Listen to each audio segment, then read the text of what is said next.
I failed as a musician for 7 years. My music sucked. I didn't know how to make it sound better. I posted my stuff online, but nobody listened to it. I was getting nowhere as a musician. And I really think it's because I was trying to do it alone. I always felt that you had to do it alone, and there was so much pressure involved with that. You know, I had to become a prodigy on my instrument, and practice 4 hours a day, and I had to figure out how to use my DAW software and actually, compose better music and write better songs, and then record them and produce them and then mix them and master them, and then, make content and promote myself on social media. What if there was an easier way? What if we had a team? What if we had a tribe? In this video, I'm going to talk about why you need to find your music homies if you haven't found them yet, because being around the right people is how you actually make massive progress as a musician. So about 4 years ago, I made the risky decision of going back to university at age 24 to study a Bachelor of Music. For the first half of that year, I really felt like that was a terrible decision because a lot of the content felt like a little bit redundant, like I already understood that stuff. And I thought that, I could just go on YouTube and, watch videos on how to improve as a pianist and a keyboard player. It wasn't until later that year when I fully realized the true value of studying music at university, and it is that I found my music tribe there.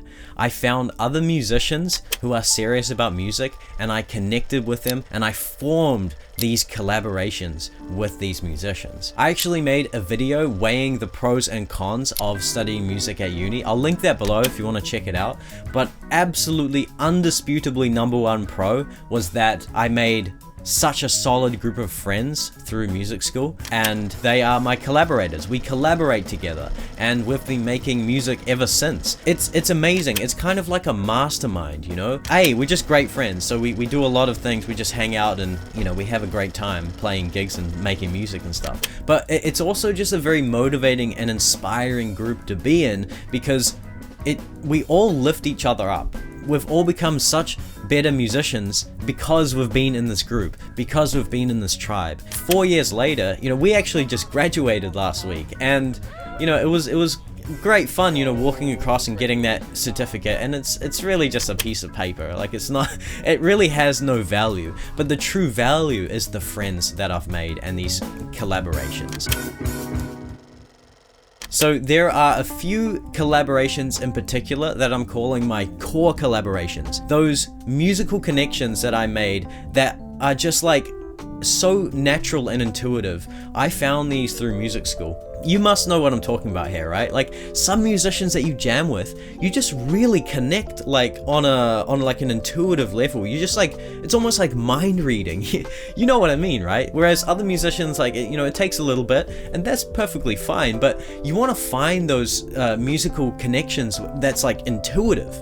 And I found those connections through music school, and I'm so grateful for that because I found them in the first year, and I was able to go through university and actually foster those connections and really strengthen them, and we were able to make some incredible music and progress so much as musicians over the course of the past few years. You want to find your core collaborations. You want to find the homies that you really connect with, right? That you really just you're on that same level, and you speak that same language, and you just make music so effortlessly when you find that connection. We are in the age of the bedroom producer, right? Nowadays, there seems to be this prevalent dream that you can make it as a musician in your bedroom, and that is definitely possible. So many people have done it, and it's really inspiring that they can do everything themselves and actually blow up as musicians and establish a very successful career on their own. There are no gatekeepers anymore. You can do it all on your own. You don't need to go to a studio, and you don't need to find someone to record you and mix you and master you, and someone to promote you on social media and all of this stuff. You can do it all yourself. But the problem is, it is all up to you at the end of the day. All of that work falls on your shoulders. And this is the pressure that I felt before going to music school. I was trying to do everything myself, and I felt overwhelmed. I was you know, it's already hard enough trying to get good at the keyboard. And my core skill was actually composing music. That was the key skill that I have, you know, cultivated over my music journey for the past, like, you know, like 10 years I've been composing music. It wasn't until I found my band Emily Alice that I realized that actually the best approach for me was that I could join this band and apply my core skill, obviously, you know, playing the keyboard, but also composing music, and I could bring that to a band context, and we can all bring our core skills and we can make something that's considerably stronger than if we were trying to do it alone. Emily Alice has been going quite strong right from the beginning, and I really think that we've got a very strong band dynamic. You know, every member of the band, we all bring that core skill and contribute that to the band, but we also bring other skills to the table. For example, like, you know, I make YouTube videos, so I've become quite good at filming stuff. I pretty much film everything. You know, I make vlogs on this channel, and I edit videos, and so I've been able to use those skills to make like promotional content that we've posted on social media. You know, Jakera, for example, she's an incredible artist. She's great at design, and so she designs a lot of our posters and our artwork. We're all able to combine our skills and our strengths into a greater whole, and that is super valuable. Moreover, it's just so much more fun, you know, doing it with a group of friends. Like, playing gigs is a peak experience, going on tour is a peak experience. It's just so much fun doing it with a team. So honestly, find your core collaborations, foster those connections, and build something solid with them. Being in a band and having that core group obviously isn't for everyone, and you might still want to do it solo, which is perfectly fine, by the way. Like, that's really cool, and I really respect that. Like, I definitely couldn't do that. But there is still another layer to finding your music tribe, which is being a part of a community. And I'm talking about a live community here. You want to involve yourself in the local scene. I know in my case, Dunedin has so many incredible musicians and bands, and you know, they're out there like recording music and dropping bangers left, right, and center, and making merch and playing these epic gigs and going on tours, and like they're doing so much.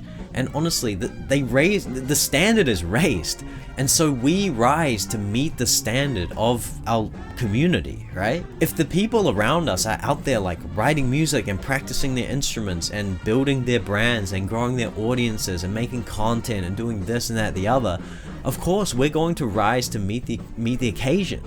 You know, we don't want to be left behind. This is the power of community. It brings you up and keeps you focused and working hard on building your thing. You know, I always see a music community and a scene as kind of like a electric current, you know? Imagine that your town is like a house, and the music scene is like the electricity running through that house, and the venues are like the wall plugs, and all you gotta do is go to the venues and like plug in, and you tap into that electrical current and you benefit from that buzz. There's so much momentum and movement in music scenes. There's constantly stuff happening, right? There's gigs, performances, people are out there doing stuff. And so if you're a part of that, you're going to benefit from that energy, and you are going to also want to stay focused on your thing and keep working hard on whatever you're building, right? Nowadays, there's also the online world to consider as well. So you might be living in a rural area and there might not be a music community near you that you can tap into.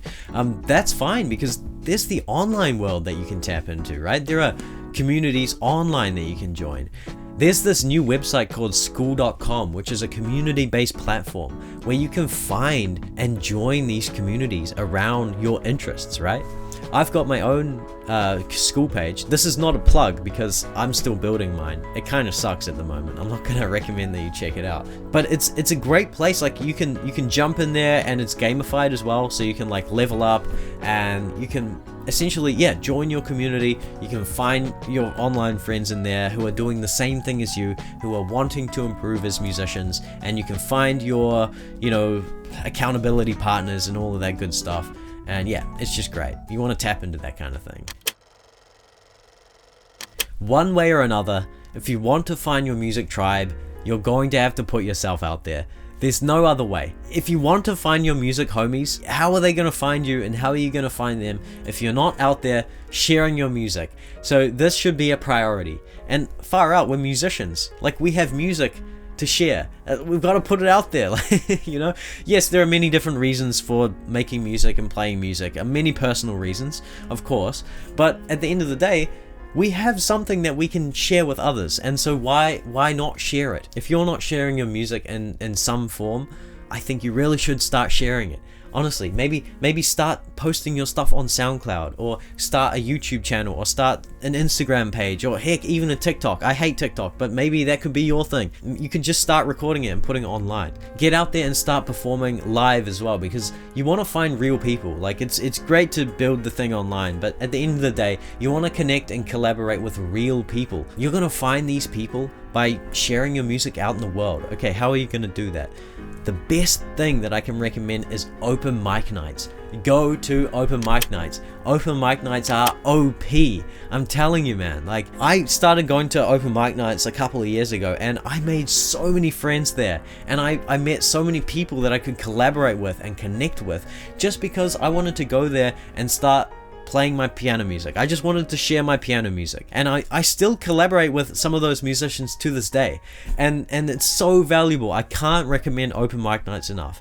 It's honestly like a hack. It's like a way into the music community. Otherwise, maybe you could go out busking. I've done busking as well. That's really great. It's a great way to meet other musicians. Go to venues, go to gigs, support your live music scene, because this is obviously where the musicians are hanging out. You know, they're playing gigs. Go and chat with them. Just strike up a conversation, start meeting these people. If you haven't found your tribe yet, you've got to do it. Of course, there is also going to study music at university or music school. I mean, I obviously recommend this because this is how I found my music tribe, but of course it's very expensive, so I don't recommend it to everyone. But there are other alternatives too. Like, you could study some little course on music production in your town or something. Like, there might be something like that, right? So yeah, definitely seek those out, because that's a great way to connect with other people who are doing the same thing as you. There are ways to find these people, and guess what? They want to find you too. Like, musicians want to meet other musicians. That's just how it is. like they are open to meeting people. They are open to it. So don't be afraid of striking up a conversation. Okay, I think I'm done. I think I've exhausted all of the points that I had. So yeah, that's everything. Thank you so much for watching. I really hope that you go out there and find your music tribe and your music homies if you haven't found them yet, because look, I'm telling you, it's been the biggest and most powerful thing that I've gained in my music journey, is the friends and the collaborations. This is like this is like the fast lane for improving as a musician. Just being a part of that mastermind, having that core group, those collaborators, that you know, those connections where you just make music and music happens and you stay motivated and inspired and connected. And this is something I've benefited from in my life, which is why I'm here sharing this stuff with you, because you might be where I was like 5 years ago, trying to figure out music, trying to figure out how to improve, how to actually make it. Honestly, this is the secret. The secret is people. It is people. That is what they say. It is not what you know, it is who you know. You hear it all the time, and it is absolutely the case. Okay, I'm rambling on now. I'm gonna put it there. You know what to do. Vibe and subscribe. I'll see you in the next video. Peace.